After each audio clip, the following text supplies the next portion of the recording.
കൂടൽമാണിക്യം ക്ഷേത്രത്തിൽ ഈഴവ സമുദായാംഗമായ KS അനുരാഗിന്റെ നിയമനത്തിൽ ബഹിഷ്കരണം പ്രഖ്യാപിച്ച് ക്ഷേത്രം തന്ത്രിമാർ കാരായ്മ കുടുംബാംഗങ്ങളെ ജോലിക്കായി നിയോഗിക്കണമെന്ന് കാട്ടി നേരത്തെ തന്ത്രിമാർ ദേവസ്വത്തിന് കത്തു നൽകിയിരുന്നു.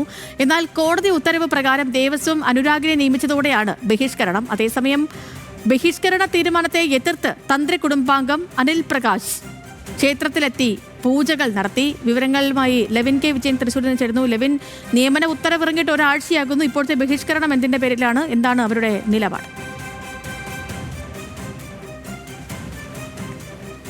സേതു, നമുക്കറിയാം വലിയ ജാതിവിരുദ്ധ വികാരം ഉണ്ടാവുകയും അതേ തുടർന്ന് നിയമപോരാട്ടങ്ങളടക്കം നടത്തുകയും സർക്കാരും അനുകൂല സമീപനം സ്വീകരിക്കുകയും കോടതി അനുകൂല ഉത്തരവ് പുറപ്പെടുവിക്കുകയും ഒക്കെ ചെയ്തതോടുകൂടിയാണ് കഴിഞ്ഞ 15-ാം തീയതി KS അനുരാഗിന്, ചേർത്തല സ്വദേശിയായ ഈഴവ സമുദായ അംഗം 23 വയസ്സുകാരൻ KS അനുരാഗിന് കഴകം ജോലിയിൽ കൂടൽമാണിക്യം ക്ഷേത്രത്തിൽ ജോലിയിൽ പ്രവേശിക്കാൻ ആയത്. അനുരാഗ് ജോലിയിൽ പ്രവേശിച്ച അന്ന് തന്നെ തന്ത്രി കുടുംബാംഗങ്ങളിൽ ചിലർ വിയോജന കുറിപ്പ് എഴുതിക്കൊണ്ട് ദേവസ്വത്തെ ബഹിഷ്കരണത്തെക്കുറിച്ച് അറിയിക്കുകയായിരുന്നു.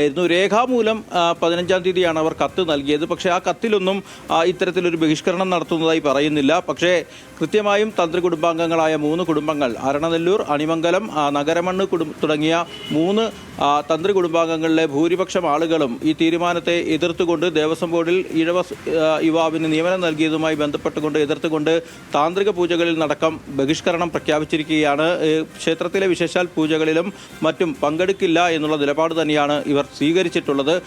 പക്ഷേ ഈ തന്ത്രി കുടുംബാംഗങ്ങളിൽ നിന്നും വിഭിന്നമായി അരണനെല്ലൂർ കുടുംബത്തിലെ തന്നെ ഒരംഗമായ അനിപ്രകാശ് ഇപ്പോൾ ക്ഷേത്രത്തിലെത്തി പൂജാതി കർമ്മങ്ങൾ നിർവഹിച്ചു വരുന്നുണ്ട്. പക്ഷേ ബഹുഭൂരിപക്ഷം ആളുകളും ഈ സമീപനത്തോട് എതിർപ്പ് ഉന്നയിക്കുകയാണ്. അവർ പ്രധാനമായും മുന്നോട്ട് വെക്കുന്നത് കാരായ്മ അവകാശക്കാരായിട്ടുള്ള അവാര്യർ സമുദായത്തിൽപ്പെടുന്ന ആളുകൾക്ക് ക്ഷേത്രത്തിൽ നിയമനം നൽകണമെന്നുള്ളതാണ്. നിലവിൽ കോടതി പരിശോധിക്കുകയും തീർപ്പ് കൽപ്പിക്കുകയും ചെയ്ത കേസാണെങ്കിലും താന്ത്രികപരമായ തീരുമാനങ്ങൾ എടുക്കുന്നത്, ക്ഷേത്രവുമായി ബന്ധപ്പെട്ട പൂജാതി കർമ്മങ്ങളുമായി ബന്ധപ്പെട്ട കാര്യങ്ങളിൽ തീരുമാനമെടുക്കുന്നതിൽ അവസാന വാക്ക് തന്ത്രിമാരാണ്. ആ തന്ത്രിമാരുടെ അഭിപ്രായം പരിഗണിക്കാതെ ഇത്തരം ഒരു നിയമനം നടത്തിയതിനോട് യോജിക്കാനാവില്ല എന്നുള്ളതാണ് ഇവർ കഴിഞ്ഞ 15-ാം തീയതി ദേവസ്വം ബോർഡിന് നൽകിയ കത്തിൽ വ്യക്തമാക്കുന്നത്. ഏതായാലും ഇതേക്കുറിച്ച് അറിയാൻ തന്ത്രി കുടുംബാംഗങ്ങളായ പല ആളുകളുമായി നമ്മൾ ബന്ധപ്പെട്ടിരുന്നെങ്കിലും അവർ ഫോൺ എടുക്കാൻ തയ്യാറായില്ല. ഇക്കാര്യങ്ങൾ എന്തുകൊണ്ടാണെന്ന് വിശദീകരിക്കാൻ തയ്യാറായില്ല. മറിച്ച് ഇപ്പോൾ ക്ഷേത്രത്തിലെത്തി പൂജാതി കർമ്മങ്ങൾക്ക് നേതൃത്വം നൽകുകയും അത് ചെയ്യുകയും നിർവഹിക്കുകയും ചെയ്യുന്ന അനിപ്രകാശുമായി നമ്മൾ സംസാരിച്ചു. മറ്റുള്ള ആളുകളുടെ നിലപാടിനെ കുറിച്ച് അറിയത്തില്ല.